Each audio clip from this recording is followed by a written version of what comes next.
Betul.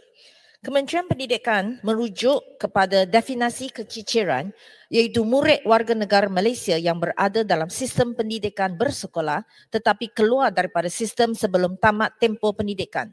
Sehingga Jun 2022, kadar keciciran murid di seluruh negara pada peringkat sekolah rendah adalah 0.07%, manakala pada peringkat sekolah menengah pula adalah 0.99%. KPM mendapati bahawa salah satu faktor keciciran adalah disebabkan kemiskinan. Sehubungan dengan itu, pihak KPM telah menyediakan sebanyak 18 jenis bantuan persekolahan bagi tahun 2023 yang terdiri daripada 13 jenis bantuan khusus dan 5 jenis bantuan umum.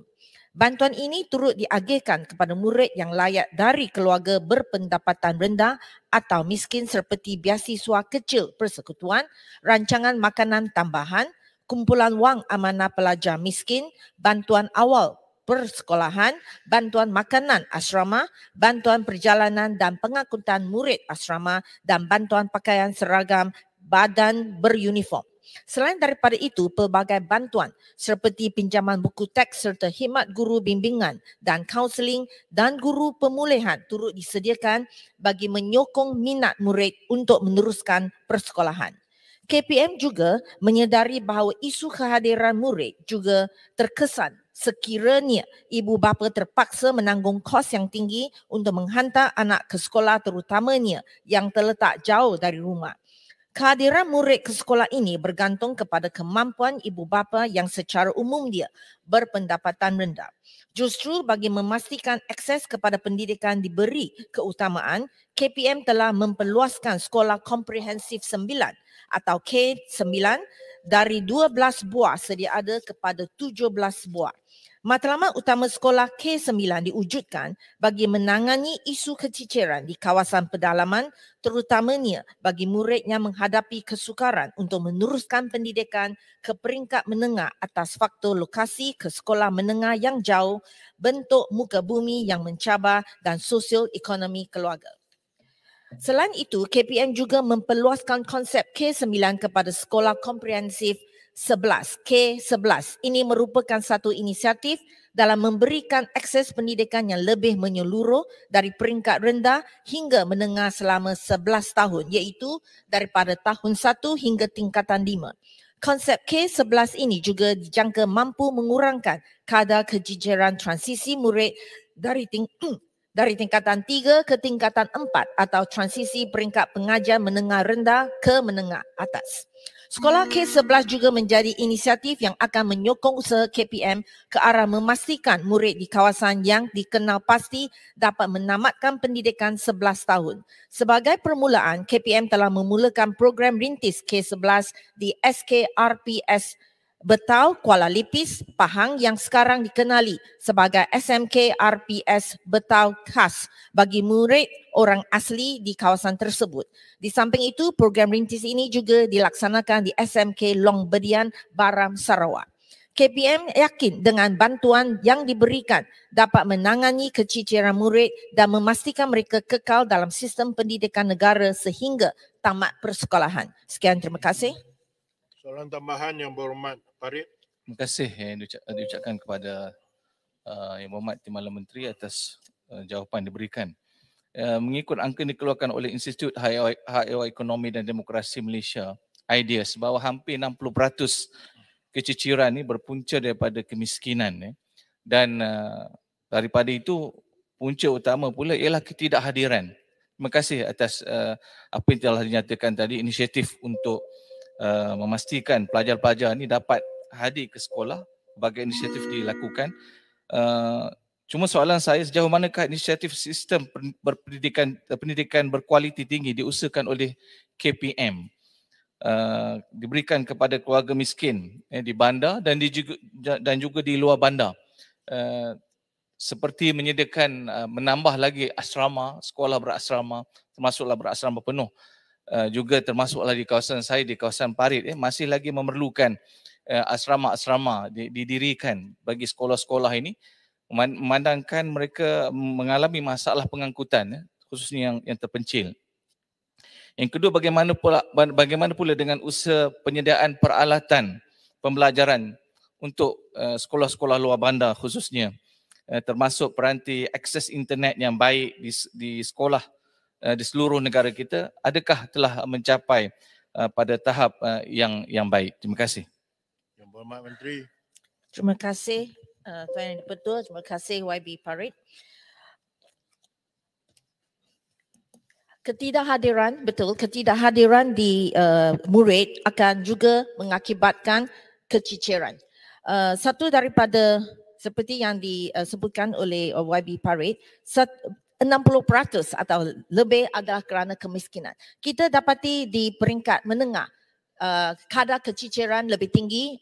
Kita sudah juga membuat lawatan ke rumah-rumah, buat outreach kepada rumah-rumah atau murid-murid yang keciciran tu. Yang utama tu adalah kemiskinan kerana kebanyakan murid-murid menengah sudah mula bekerja. Bila mereka sudah mula bekerja, mereka sudah mesti menanggung ekonomi atau sara hidup keluarga masing-masing, jadi mereka memilih tidak meneruskan pelajaran. Jadi ini adalah satu masalah sosial yang kita mesti hadapi dan kita mesti ada cari jalan bagaimana untuk menghadapi ini. Satu daripada hasrat KPM ialah untuk mewajibkan pelajar kepada semua anak-anak Malaysia, mewajibkan dari sekarang pada masa ini adalah wajib 6 tahun. Tetapi kami dalam usaha untuk mewajibkan murid semua anak Malaysia untuk menghabiskan 11 tahun. Jadi ini kita harap dengan langkah ini kita dapat mengurangkan keciciran dari segi kemiskinan, dari segi pendidikan bandar dan luar bandar seperti yang dicadangkan oleh YB yang berhormat tentang asrama. Ini kita akan pantau, kita akan teliti, kita mesti buat kajian untuk menambahkan sama ada tak permintaan yang mendesak untuk menambahkan sekolah berasrama. Tetapi daripada K9 dan K11 ini adalah satu tujuan, satu hala tuju yang kita memang nak menambahkan sekolah-sekolah komprehensif 9 dan sekolah-sekolah komprehensif 11. Dan dari segi akses internet, ini adalah bergantung kepada tempat yang berlainan. Seperti hari itu saya telah melawat ke sebuah K9 di Greek. Akses internet di kawasan sana sangat-sangat baik. So akses internet ini kita akan buat kajian, mungkin tempat berlainan kita ada aksesnya yang dia punya broadband tu semua I think is berlainan dari segi semua tempat. Jadi ini kita akan ambil perhatian dan kita akan membuat kajian juga. Terima kasih. Silakan yang Datuk Speaker. Dipersilakan Yang Berhormat Rasah. Terima kasih Datuk Speaker atas peluang yang diberikan. Saya menerti jawapan yang diberikan oleh Yang Berhormat Timbalan Menteri. Terima kasih kerana KPM mempunyai 18 jenis inisiatif ataupun bantuan yang diberikan untuk mengatasi masalah keciciran, terutamanya untuk golongan yang menghadapi kemiskinan. Itu betul, itu masalah yang perlu kita atasi. Cuma saya nampak dari segi statistik yang diberikan oleh Yang Berhormat Timbalan Menteri ketika menjawab soalan asal tadi, lebih ramai pelajar sekolah menengah yang tercicir berbanding dengan sekolah rendah. Jadi saya nak tanya, ada tak apa-apa usaha tambahan, inisiatif tambahan lebih daripada 18 tersebut? Sebab saya rasa 18 tu mungkin tak cukup untuk mendatangkan keberkesanan terhadap usaha kita. Terutamanya ada tak apa-apa kerjasama outreach dengan komuniti untuk mengatasi masalah yang berlaku? Terima kasih Datuk Yang di-Pertua. Yang Berhormat Menteri. Terima kasih Datuk Yang di-Pertua. KPM telah menyediakan garis panduan mengurus murid berisiko cicir di sekolah dan telah dikuatkuasa di semua sekolah kerajaan dan sekolah bantuan kerajaan. Objektif garis panduan mengurus murid berisiko cicir di sekolah atau kita in short GPMBC. Objektif ini adalah untuk membantu pihak sekolah mengenal pasti murid berisiko cicir serta mengurus murid berisiko cicir secara berkesan dan sistematik. GPMBC ini juga bertujuan untuk memastikan pemantauan murid khususnya murid berisiko cicir dapat dilaksanakan oleh pihak Jabatan Pendidikan Negeri JPN, PPD, pejabat pendidikan daerah dan sekolah secara berterusan. KPM juga menyediakan modul selakan keunggulan diri SUDI sebagai panduan kepada sekolah untuk melaksanakan intervensi dalam menangani kecicaran murid. Melalui modul ini, aktiviti sokongan yang sistematik dapat dilaksanakan secara berterusan bagi memastikan murid kekal bersekolah sehingga tamat persekolahan. KPM juga menjalankan program outreach murid cicir di semua PPD dengan kerjasama komuniti setempat. Objektif program outreach murid cicir ini adalah memberi intervensi berfokus bagi membantu murid cicir untuk kembali ke sekolah. Pada tahun 2022, program ini telah berjaya mengembalikan seramai 5,121 orang murid sekolah rendah dan 1,711 orang murid menengah telah kembali ke sekolah berdasarkan data murid kembali ke sekolah di JPN. Sekian, terima kasih. Terima kasih Yang Berhormat